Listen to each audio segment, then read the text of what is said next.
Thank you, Ernie. Howdy. Howdy. All right, we're going to have fun today. Sorry about the parking problem, but that just means that we must have a lot of popular people here to talk to you, and indeed we do. When Ernie called me a couple of months ago about doing this, here's what he asked me, okay? In the spirit of full disclosure, I got to tell you. He said, Tom, I want you to come and I want you to talk to this group. This will be our first meeting of the season about, you got an hour to talk about the history of A&M athletics. Well, let me tell you, Ernie is a great professional. He really is, but his marketing skills I really have a problem with, because I don't know that Tom Turbiville talking about athletics in 1 hour could have filled this room. So what I did was, I've only been here since 1984, folks. 24 years I've been exposed to a lot of A&M athletics, but that hardly makes me an antique. So I went out and got me some. I know how to play this game, folks. I'm glad that you all are here. And I'm glad that our very special guests are here. From the first time that they came to Texas A&M, all three of our guests today, they've strayed away for short periods of time, but in all, Texas A&M has been their home in their hearts for a combined 139 years, I figured. They know some history, and over the next hour or so, we are going to hear some stories, some magnificent ones, some funny ones, and some tragic ones. And I would like to introduce these legends of Texas A&M. If you'll allow me, I'm going to take a seat while I do it, because this is how we'll be doing this today. Billy Pickard has been an essential part of the Texas A&M athletic fabric since he was a student at A&M in the 1950s.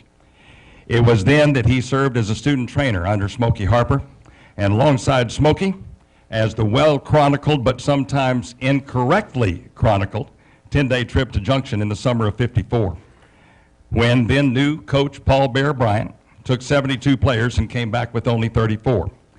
Billy is the class of 1956. He left A&M then, made a couple of high school stops. He told me that he went to Port Arthur when Jimmy Johnson was a ninth grader. Took another high school stop, and he came back to Texas A&M, to his home, January 1st, 1965, at the end of Coach Gene Stallings' first season. In an article in the Battalion a few years back, Coach R.C. Slocum, who worked with Billy for 31 years, said of Billy Pickard, "I don't know anyone who has made a bigger contribution than Billy. No one works harder than him." Slocum called him nine-man Pickard, because R.C. said if I ever lost him, it'd take me 9 guys to replace him. Coach Mike Sherman is the 8th head coach that Billy Pickard has worked under, and he has some stories to tell, and it would take the rest of this week and more to tell them all. He has a lot of stories, and today we're going to hear some of them, and we're going to hear the truth, I promise you. Billy and his wife, Linda, live in Bryan College Station. Please welcome Billy Pickard.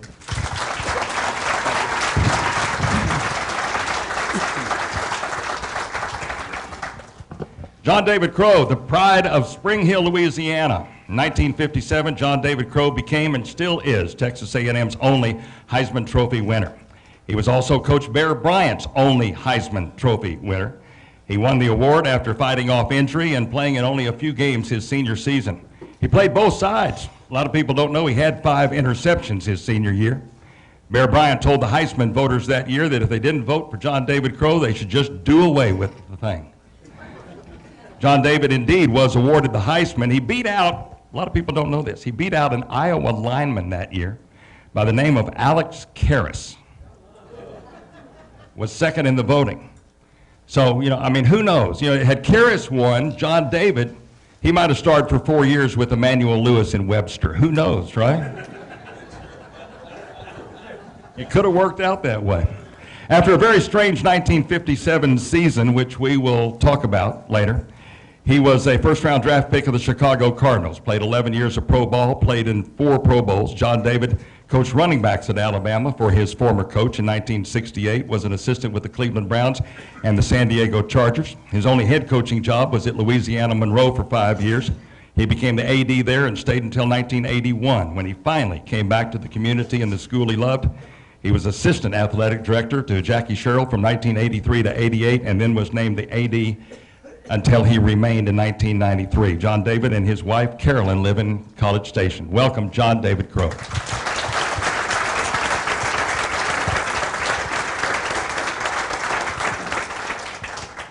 R.C. Slocum is the winningest head football coach in A&M history. In his 14 years as head coach, he led A&M to a record of 123 wins.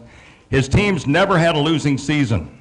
Won 4 conference titles, 3 in the Southwest Conference, and of course the Big 12 championship in 1998. He was the only coach in the history of the Southwest Conference to coach his teams to 3 straight undefeated conference records in 91, 92, and 93. And actually, if you count the next season, the 6-0-1 record, it was 4 straight unbeaten seasons. His winning percentage in the Southwest Conference will remain forever the best ever in the SWC, followed on that list by a guy named Darrell Royal.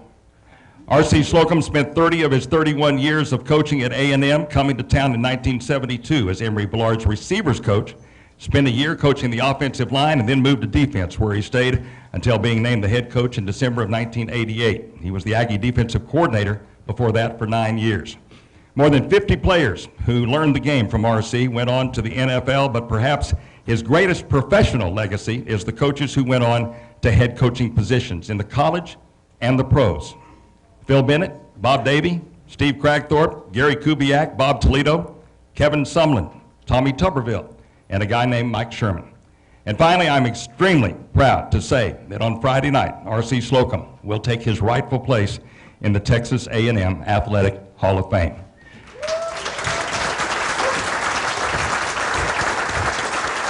R.C. and his wife, Nell, live in Bryan College Station. Give one more hand to Coach R.C. Slocum.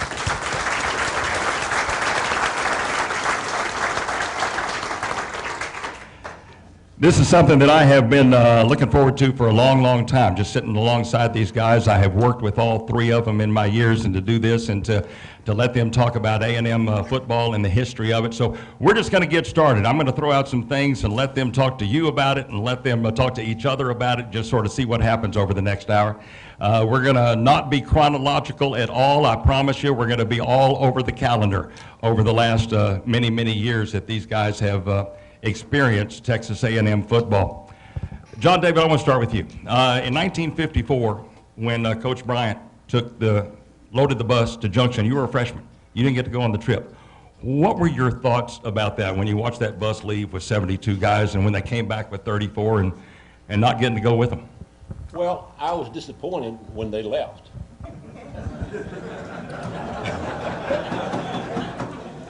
Now, you know, I wasn't the brightest student here, but I was kind of glad when that one bus came back at half full, you know, and I didn't make the trip. But I really was. Coach Elmer did a heck of a job on convincing me that we were going to go out to this place where they have summer camps, and the only summer camp I went to was a First Methodist Church in Spring Hill had a camp down at Canyon Lake, and you went around and that's when you met girls from other places. But so I was looking really forward to going out there, but when I was standing over there with those guys and saw that one bus come back, I said, wow, well, I'm sure glad I didn't make that trip. But, you know, contrary to a lot of people's belief, Billy may not first of all, I got to tell you, we're going to be here for an hour. I'm going to tell you what I remember and the way I remember it. That might not be true, but it's the way so it's going to be true to me anyway. And, but anyway, it was not a surprise, because I didn't know what to expect anyway. But the next day was a great surprise to me, because we got out the word that all the freshmen were going to meet on the south end of Kyle Field to run around and and do a little exercise, and so I parked my car in that where the A parking lot is now at Kyle Field, and walked to where the Bright Center was, and walked around that corner, and I moved around the corner, and I looked out there, and looked like 100 guys or 200 guys out there running around, and they were all freshmen, and they all had low cuts on. They all had brown legs, and they were brown and and suntanned and all that. And I stopped at the corner and I looked at my high top shoes that my coach had given me, And I looked at my legs, and they were white as that wall right there. And I said, I think I made 2 mistakes. So I got back in the car and went home and told Carolyn that, you know, I think we really made a mistake by coming here. But I did get my low cuts, and everything worked out pretty good. Billy Pickard, you and I have talked some, and you've talked to a lot of people about Junction. You were a student assistant under Smokey when you went to Junction. There's been a book written. There's been a TV movie written from that book. And you've gone on pretty much record of disputing some of the things that were put in that book. You know how it really happened. You have the accurate picture. Asking you to sort of paint that with a broad brush, because it would take us days to talk about all of it. But where's the public been led astray as far as what happened in Junction and what it was like? Well, I never saw the movie because they called me twice and wanted to know about the names on the back of the jerseys. And I said, we had no way to do that then. And they wanted to know about the decals on the helmets. Well, there was no vinyl for that then.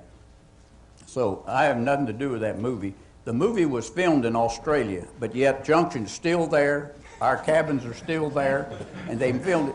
So I didn't have nothing to do with that crowd. But the movie, I understand in the movie, when Bill Schrader went down, Coach Bryant kicked him. And that's not what happened. Because I'm kneeling down, and as I kneel there, Coach Bryant always wore long pants at practice. And kneeling down, I see him walk up, and so I look up, and his eyes are about that big. He said, Billy, what are we going to do? I said, only thing I know, Coach, we got to get him to the hospital. Well, the hospital in Junction in 1954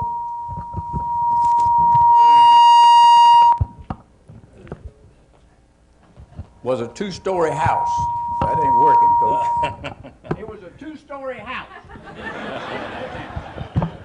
It was a 2-story house, and what still amazes me in the back of my mind, when we got there, we put him in I had a 40 model Chevrolet. We put him in the back seat of the car. There was no I-10. The road across, the bridge across that creek or river there wasn't much wider than my car. So nope, if someone had been coming the other way, we wouldn't have got across because there's a long bridge. We got there, got him inside the house.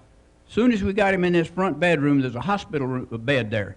And the doctor walked in and poured a bucket of ice on him. And that's a long time ago, but even then I remember, how did he know to have a bucket of ice ready? There were no cell phones. We didn't call ahead. He was ready when we got there. So Bill Schrader was not kicked by Coach Bryant. Now, he grabbed a few through the days, but he didn't kick Bill Schrader when he was down. Told you were going to get the truth, didn't I, folks?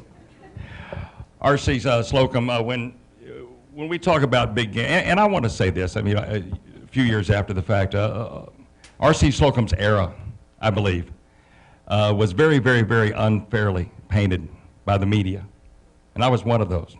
I didn't do this, but I was a member of the media. Was very, very fairly painted unfairly as an era that could not win the big game. Well, I started listing big games that R.C. Slocum won in his 14 years as the head coach, not to mention his years as an assistant coach. And folks, there were lots and lots and lots and lots of big games, and you can just think of them.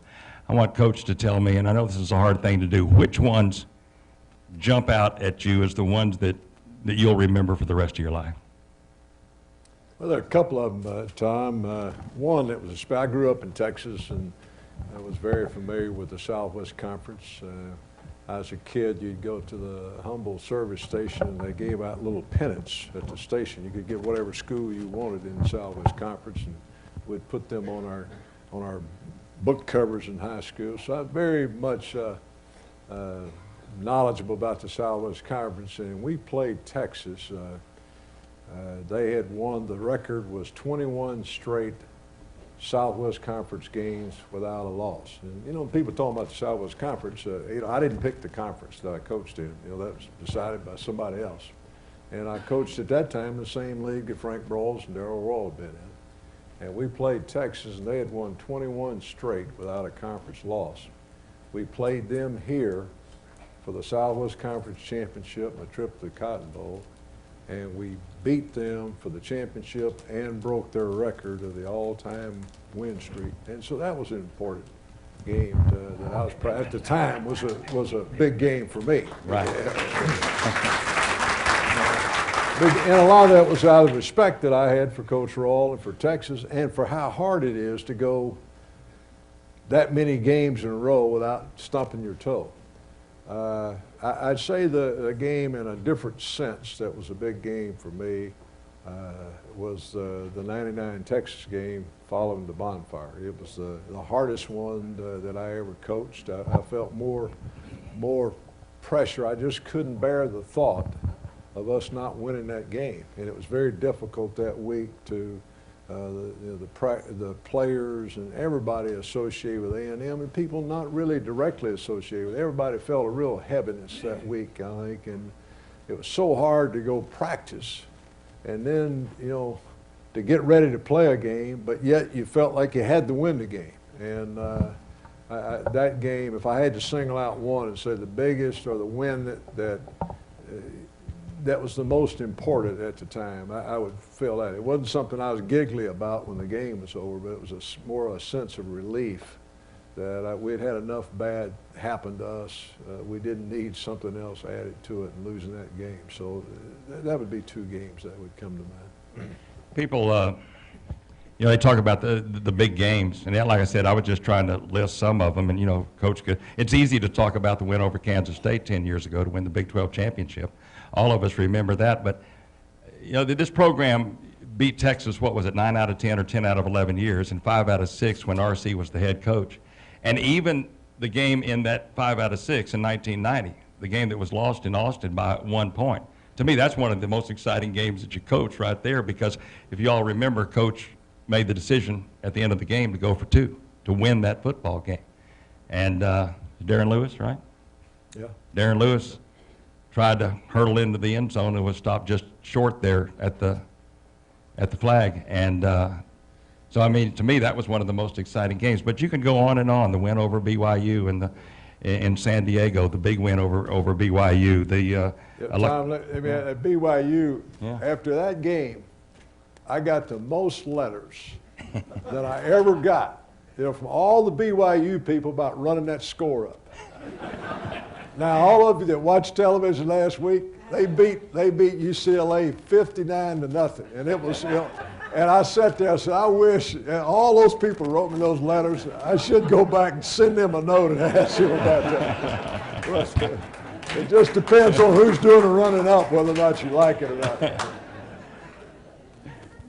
But there were, so I mean, beating one of your coaching heroes, Bill Walsh, when he was coaching at Stanford that year, out in Disneyland that year. I know that was big. And of course, you mentioned after the bonfire and beating Michigan in the Alamo Bowl, and the win over Nebraska and the win over Oklahoma. Well, one that comes to mind, the first one. We played LSU here, and we'd Right. not beaten them in quite a while. And you know, I was all nervous. Rookie head coach. They end up kicking off to us.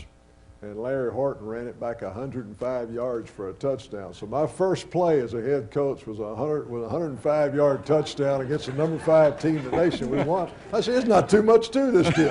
John Davis. I was hoping he'd bring that up because I'm in the press box, and this is the first game, and I recommended to the president that we hire Coach Slocum, and I'm sitting there, and it's our first game at LSU. I'm from Louisiana.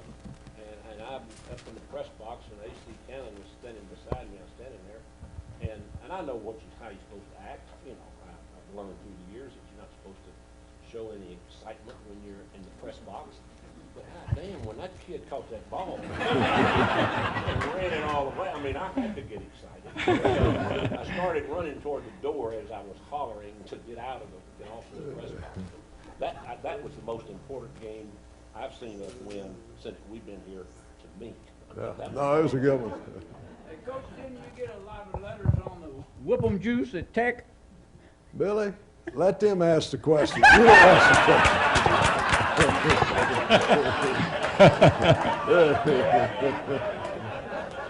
I told you, all I need to do is just get this ball rolling downhill, and that's all I need. John David, let's go back to 1957. We're going to take it back. I mean, that was a strange, strange year. The football team went 8-0, ranked number 1 in the country. And then, correct me if I'm wrong, I don't want to say something wrong, especially. Emory Ballard was the coach, and I came to work here for Emory. And after all the years here, I would say, based on my knowledge, if there's been one guy that has probably not been given his just due in A&M football history, it's Emory Billard. Emory came here and I thought did a heck of a job. He came here at a time where our facilities were really bad. We had not, I think we had one winning season in the previous 10 or 15 years. And I thought he step by step, one of the things he did that really turned things, I thought, and really was helpful over the years, that we very aggressively in 1972 recruiting seasons, the first year that freshmen would be eligible, and we went out across the state. When we got here in December of '71, we had one African-American player on scholarship. We had one walk-on African-American player. And we went out that year and signed 9 players who came in that group was Pat Thomas, Bubba Bean, Skip Walker, some great players who 4 years later we were co-champions in the conference. And so I thought those guys, that was kind of a turning point in our future, and allowed us to recruit players after that. They kind of set they opened the door for us to go out and be able to recruit other bright young players. But the week you ask about, all that I really know about it that I want to talk about is that we came in on Monday. It was kind of an unusual year. We had beaten, that year, the University of Houston had gone up to Memphis and lost to Memphis State in an early game. And we had lost some players, like John David talked about, and we weren't quite as good, but we started off and we were rolling along there pretty good early in the year, and we played Memphis, I think 2 weeks after they had beaten Houston. We played them here, and we beat them something like 70-something, to 7 or something, just killed them. So one could assume, well, we were probably pretty good, and we're probably a whole lot better than Houston. But we played first a good Baylor team, and then played the Houston. Houston had us 33-0 at halftime, and didn't score the second half, but they beat us pretty good. And we went, as I recall, I think Curtis Dickey was hurt that game and didn't play, and so we just got beat. And on Monday, I left, walked over to Kane Hall for lunch. When I came back to the office, there were television cameras everywhere, and I said, "What's going on?" They said, "Well, Coach Billard just resigned." I said, "You got to be kidding, man." And no, so a little bit, we went back in his office. He asked us back here, and he told him he had resigned. And within, I guess, sometime later that afternoon, they named Tom Wilson as the interim head coach. And that lasted, as I recall, to right about the end of the season, and he was given the permanent position. But it was a very unusual week, to say the least, to work for 2 head coaches in that week. And we won the game. We came out, and I think maybe the first play from scrimmage against Rice, or early on, we threw a long touchdown pass. There had been a lot at that time. I think the A&M faithful had grown weary of the wishbone, and so we kind of opened up that week and threw a long touchdown pass, the first play of the game, and everybody thought we had all of our problems solved, But as I said up front, I really, Emory Billard's the guy that did it. He won about 60-something% of the games here at a time when it was hard to win games here.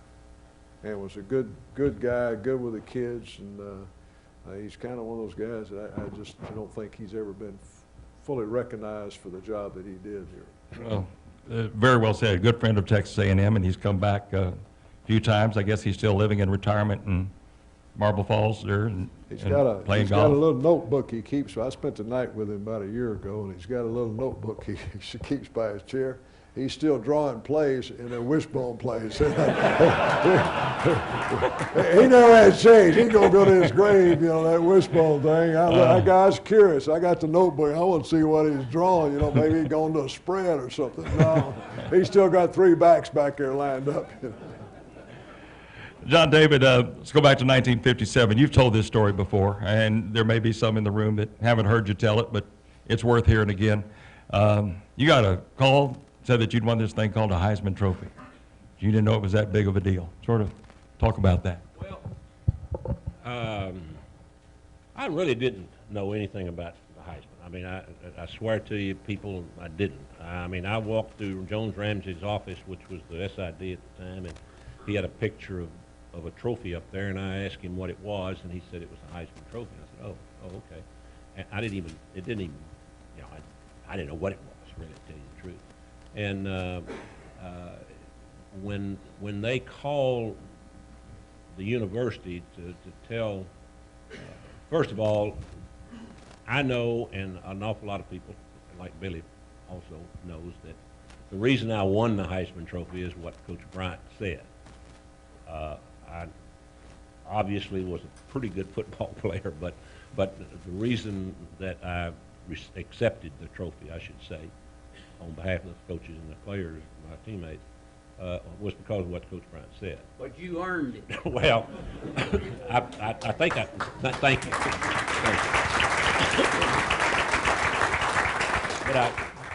But I think that I think that I would have had a better chance to win it on my own, I guess, or accept it on my own, is if I hadn't missed 2.5 games of the season out of 10. So 7.5 games that we played. But I didn't really know much about. I didn't know anything about it, and I went home after the Texas game. Carolyn and I and Johnny went home to my mother's, and we were there, and I was out fooling around with my buddies there, and Carolyn was out fooling around with her girlfriends from Spring Hill. And when I got back home, Mother was there, and she said, "You got a call from the president of Texas A&M." I said, "Oh my God,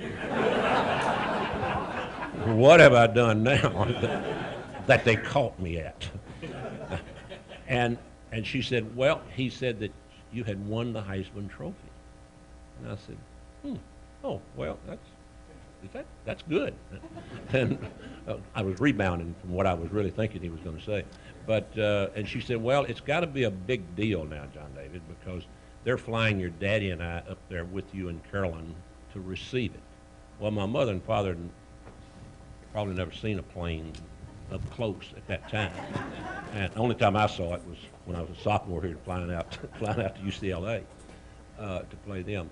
But it's become so much bigger thing now than it was back in those days. And but it's really and truly kind of, I don't want to say it's changed my life. It has changed every time I've been introduced, I guess. But and when we had it and we kept it, but when our children were at home and Johnny was participating in Little League and all that kind of stuff, we took that trophy and we put it, maybe put it over in the corner, or put it up on a shelf, or put it down as a doorstop or something, because we did not want to make that, and Carol and I visited about that, we did not want to make that a big focal point of our family. Our family was our family. Football and the awards were separate. And I've got to give my wife awful lot of credit for the way that and I think that's the way it is. I think, I know a bunch of people that earned awards and put it in spotlights and so forth and so on, and hey, it's a team trophy, and the team won it, and that's the way we accepted it, and I just happened to be able to have my name on it, but I'm glad I got it.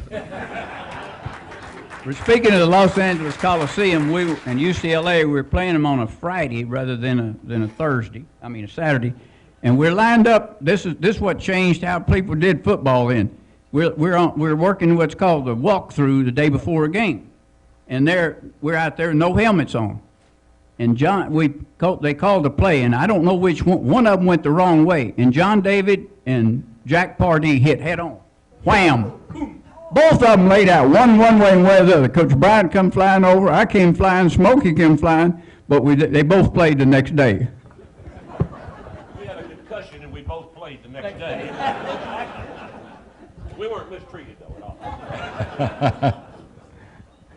Obviously, the highlights of Texas A&M football are many, but there have been some sad times and there's been some tragic times. And Coach Slocum referred a moment ago, obviously, to the bonfire and the game following that. You go back to the pride that we all felt following 9/11 and the red, white, and blue game, and how the student body and organizations in the student body actually made that happen just in a matter of days. But there have been times that have been hard to deal with. Next to the death of a family member, the death of a player, I would imagine as a coach would be very, very, very difficult to cope with. And Coach Slocum, over 14 years, unfortunately lost 3 players. Young kicker named James Glenn, also Terry Nichols, and Brandon Fales. And Coach, I know it's tough to talk about even at this many years, but how do you cope and how do you lead after something like that happens to your football team? Well, I think it gets down to what you're all about as a person, and your faith has to come in there. And I think with dealing with young guys, it's a reality thing. A lot of time when you're young, everything's going great, and it's, you know, young people don't expect, and nor should they have to deal with something that is as real as death. And but in talking with him, you know, unfortunately, guys, I wish this would be the only time this would ever happen, but you're going to have to deal with this the rest of your life. You're going to have people close to you that this happens to, and it has meaning for how you live your life. And you know, each of those things was so tragic because it just grabs the whole team. You know, the James Glenn, actually, an amazing thing. We played Tulsa, and our kicker, we had this kid who was a walk-on who was really a good player, but we had another kicker that was ahead of him. And we're in that game, and we're going along about the third quarter, and our kicker really wasn't doing that well. And this is something, normally all those things are talked about before the game, and you've got every contingency worked out. But I'm walking along the sideline, I saw this little kid there. I said, James, you get ready next time we kick off, you're going to kick off. You know, boy, he's just shocked, you know, because he had no idea he was going to play. And I don't know why I did that. To this day, and I told his mother, and his mother and I still stay in touch.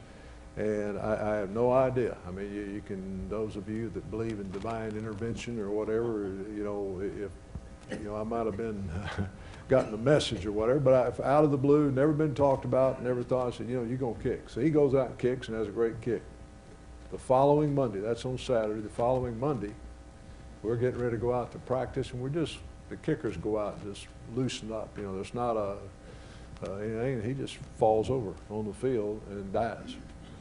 And they found out he had some type of an electrical problem that you couldn't, once it happens, it's done. You know, you couldn't do any treatment or anything that could have saved him.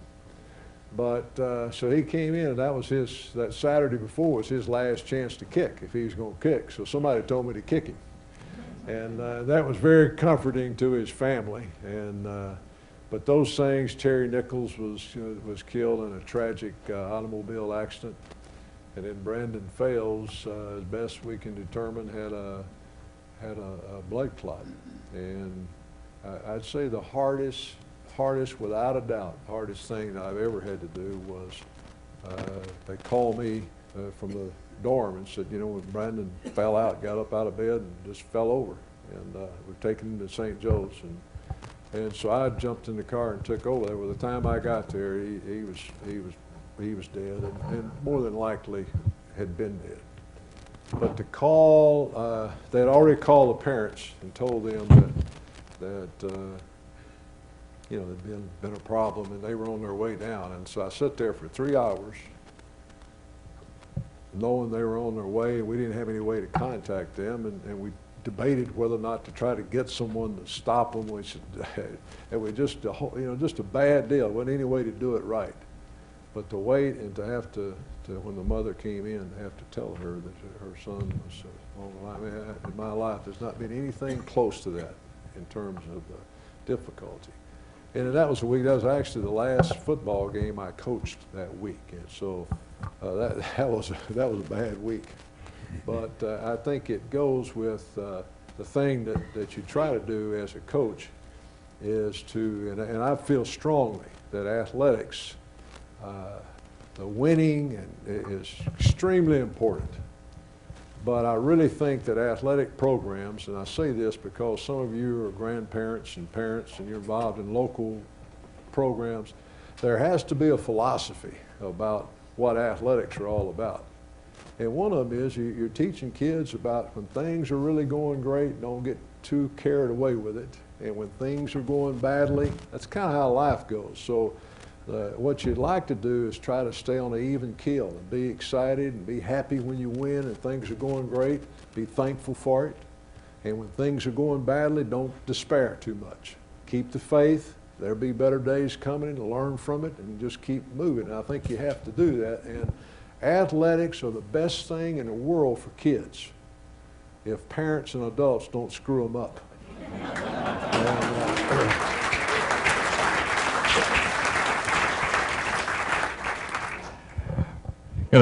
Bring up the mood here. Now, of course, Billy Pickard is the director of facilities at Texas A&M. The truth be known, he's really been the director of facilities really ever since he got here. You don't go any place in the athletic department without Billy knowing it, and if you do, you shouldn't have.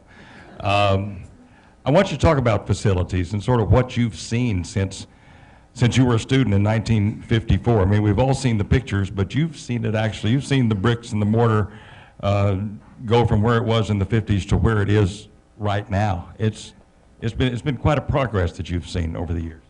Well, it's been dramatic. Obviously, a lot of it's visible with the indoor football, the indoor track. We built Kane Hall since I've been here. But the thing we have to keep in mind, and that's what's encroaching on us so dramatically right now, is the west side ground level of Kyle Field was built in 1927. The second decks were built in 1967, the third deck in 1980, and the end zone in 1998. But the bottom level of the west side and now the east side was built in 1929. But the deterioration of the infrastructure within that section is dramatic. And within the short period of time, we're going to have to do something big time over there, and what it's going to be, because that's out of my league. But way back when we put the 67 decks on, there was a lot of movement to take and build a new stadium out on the front where the Bonfire Memorial is now. And that got nixed because of the money then, but the west side, especially of Kyle, has begun to deteriorate. And the problem you have is sight lines if you tear it out and the second and third decks and so forth. But I've been there for every addition to Kyle Field other than the 27 and 29. Because if y'all remember in '54, we built that little small second deck in the press box on the west side. Then we built all the rest since then. The dressing room had deteriorated. We had the same dressing room from 1947 until 1980. In the interim, Texas built 3. They've already built 2 more since we built, or another one since we built Bright Building. So we've always been behind them in facilities, but RC and a bunch have seen that we didn't stay behind them on the school board. In my introduction, you remember when I was introducing John David Crow, I told you that after he came to Texas A&M as assistant athletic director to Coach Sherrill and then became athletic director, that span of 10 years. And I'm going to venture a little bit away from football here because that's what assistant ADs and ADs have to do, is venture away from football when they're not the football coach, certainly. And I look back to that span and I look about what happened in Texas A&M athletics during that span, and I look at some of the people that were hired, and I want John David to address this, hiring coaches for other sports, and John David was responsible for hiring some pretty successful ones that most of them are still here. In 1984, the same year that I came to Texas A&M as SID, about 2 weeks later came a lady named Lynn Hickey who took the women's basketball program to the Sweet 16. And John David was also responsible for hiring a pretty successful coach named Lori Corbelli, another one named G. Guerreri, and another one named Bobby Kleinecke. want you to talk about sort of that role that you had as far as looking after the other sports at Texas A&M and those people that you had the opportunity to hire. Well, sometimes you just are lucky. No, I really stick my chest out and very proud of what and it was a team of people, and Billy was involved in the selection process also. And I valued his input as I did Wally Groff, and also I've talked to RC about some of them because we became very, very good friends, and he was whatever he did, it didn't surprise me at all because I figured that that's where we'd be in football. But Lynn Hickey was a key to the hiring of those people that you talked about, because if you think about it, all of them were in the women's department. And I know, and I remember when I got here, the thought for the women's athletic department, well, as it's Title IX, we got to have it. We got to do this because of Title IX. I was never happy with that thought. I'm not trying to take credit for anything. I felt like that if we have a team that puts on the jersey and says Texas A&M on it, we should be as proud of that team as any team that we have, and we should support it as much as we can. And so, I tried to do that as much as I could, because I knew if we don't have football, we don't have any money. So, I knew that we had to have a great football team, and I knew that was taken care of, so we could move on. Unfortunately, we didn't have the money at that time to build facilities to attract the best players. So the best way to alleviate that is to get the best coaches, and they win, and that attracts players. And so that's what I think that we did, and I'm very, very proud of the fact of what happened here. I'd also like to say that if you go back and check, and I'm lucky, I'm a lucky coin as far as Texas A&M is concerned, because when I got here in 1954, the varsity football team had a losing season. No other team, while I was involved in Texas A&M in football, had a losing season. And I was here from a lot of different years. So a lot of times it didn't have anything to do with me. But see, I take credit when he wins. I take credit for those. but I am. I'm just proud.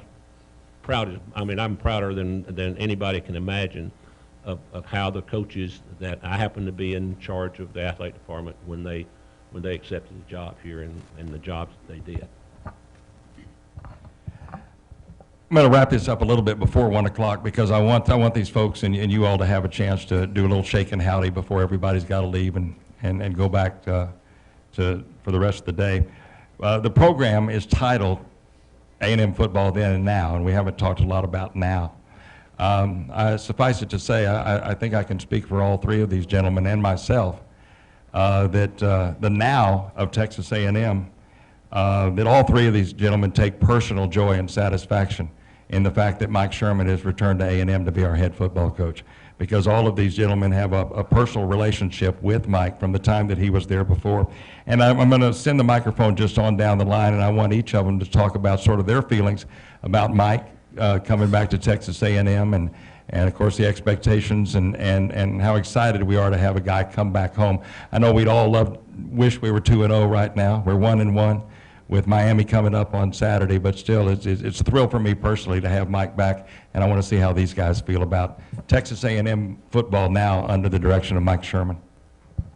I think this might be rather strange to some of you, but Mike was here, a couple of days, and I got to talk to him, and he called me in his office and closed the door. He said, "You got to help me. You know what's going on." I said, "Coach, I'll be 75 years old." He said, "I don't give a damn if you're 95. You're going to help me." I said, "Okay." So I go home, and I tell my wife, I said, boy, Mike's going to be a great guy. Boy, he is really a super coach. She said, every time you come home with a new coach, that's what you tell me. And I said, you know what? That's exactly right. Because if I'm going to work here, I'm going to be 100% loyal. If I ain't loyal, go find another job. And disloyalty is nothing worse in the schoolhouse or anywhere you are, if you can't be loyal to who you work for, go find another job.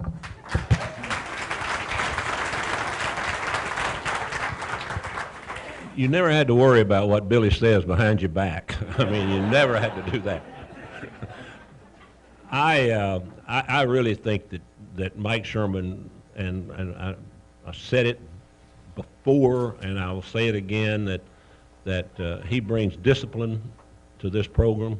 I'm not talking about anything about before or after or whatever, but he brings discipline to the program, and I think that's what's needed and for our team anyway, I think. And he's at RC. I'm going to tell you what he always said, that he was probably the hardest working coach he'd ever had as far as recruiting. He just was. I mean, he wouldn't give up on a kid, and so and I was honored to be included in a group that saw Mike when he came and took the job, and then he invited me upstairs, said come anytime and just come and knock on my door and come in, and I want to visit with you. And similar to what Billy said, he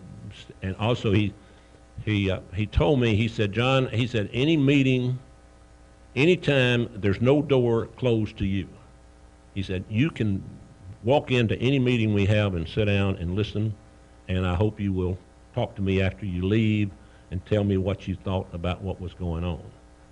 He said, you've been here a long time, and you've known what's going on for a long time, so I want to include you in on our staff.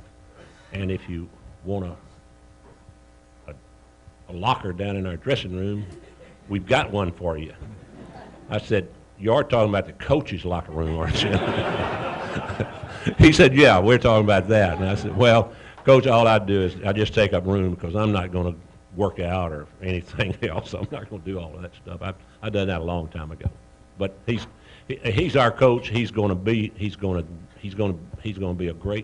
wind up being a great coach at Texas A&M, in my opinion. I've got a mic here. I think one of the best measures, and the one I always tried to use, when you had coaches, and many times people would still call me about references. In my mind, one of the criteria I would use would I hire this person again?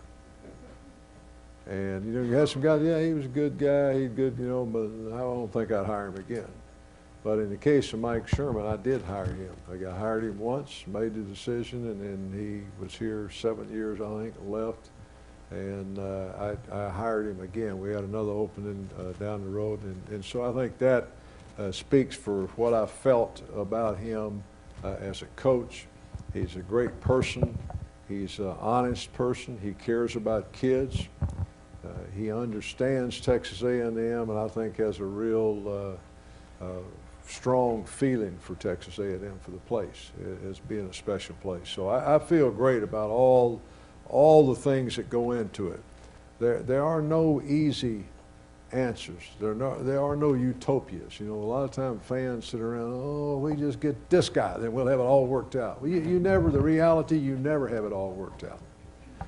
You get to a point where you have a good, solid, sound program, but if you're Michigan, if you're Ohio State, they didn't have it all worked out this past weekend. And that's a great football program and a great coach. And a coach who's demonstrated he can coach, but you never really get it all worked out. But I think we have a guy here that will build a good, sound, solid program here. And the thing that I used to talk to the team about, and I used to talk to some Aggies, but some of them didn't listen all the time, but the thing I talk to the team about on a weekly basis, we'll have some problems as we go along, but when we have problems, will you be part of the solution or will you add to the problem? And I think that's appropriate for fans. Things you look out there and you see this or see that, and if we have a problem, we'll have some. We have some right now. But through your actions, will you be part of the solution to the problem by being supportive? And say, I don't really know what all's going on, but what I can do, I can be supportive. Or am I going to add to the problem? I stopped one of our boosters one time, someone who I know cares about Texas A&M and someone who had, you know, was a real loyal person. And I knew some of the comments he was making and had made after the game out in the parking lot. And I asked him, I said, you know, let me tell you something how this works. It's not for me. It's not for me. It's not my feelings and my feelings. I'm not worried about them getting hurt. But let me tell you how this works. People recognize you as being a A&M supporter and really involved at A&M and really backing it. And when they hear you being so negative and so critical, what happens the next year, I'm down there trying to recruit some boy that goes to a high school close to you, whose family goes to your church or whatever. And then the guy said, man, I wouldn't let him go there because I got a good friend who's a big Aggie. And he said, man, they got problems or whatever. So now all of a sudden I said, you're someone that I know cares about this school. And I know you're a supporter, but unintentionally, you're actually hurting us. You're adding to our problems. I said, if you really feel strongly about what's going on and you have a problem with it, bring it to me. I can do something about it, or call the president, or call the AD, but get it to someone who can actually help things be better, where it's a constructive thing. Don't go down the street and tell all your neighbors or tell the guys at the country club or someone going there complaining, because all you're doing is adding to the problem. So I think if in the situation with A&M Athletics and Mike Sherman in particular, if we'll all just say, you know, right now, you know, here's a man who spent a lot of time coaching, coached at the highest level you can coach in, coached in as big a game as you can coach in, and he probably, if I had to guess, now y'all walk out of here and say, I don't know what I'm talking about, but I bet Mike Sherman knows more football than anybody in this room, if I had to guess. I know there'd be some arguments to that statement. But, so if I'm sitting there seeing a problem, say, you know, look like we got a problem, but we got a guy there and he's got a bunch of guys around him. I can read the paper and I can read what all they've done, where all they've been, and surely that group of men can get in a room and they can figure out whatever those problems are. I don't have to spend 1 minute of my time trying to figure them out. I'm going to go to the game and I'm going to be happy as I can be when we win. I'm going to be disappointed when we lose, but I'm going to go home and go on with my life and hug my wife and pet my dog and love my grandkids, and I'm going to show up next week and pull for my team again and hope we win. And that's the formula. Don't be one of those, and I had years of them. I walk out there, I got those red faces, and you know what's sad? A lot of times we'd won. We went around here forever. We couldn't beat LSU, and I can remember, as sure as I'm sitting here walking across after the game, I'd done all the press conference and everything. I was leaving. I had my briefcase walking in front of G-Rod at White. Guy stops me, Coach, what was wrong with our offense today? I said, man, we just beat LSU 28-16. Whatever it was, I hope we can keep it, you know. But here's a poor sucker. We've just beaten LSU, and he's still miserable. You know, so don't be one of those. Enjoy your life and enjoy A&M athletics. Support and say, what can I do to help? What can I do to help us be better? And if you can't do anything, we'll go out there and just sit in the seat and yell for our team. You know. Anyway.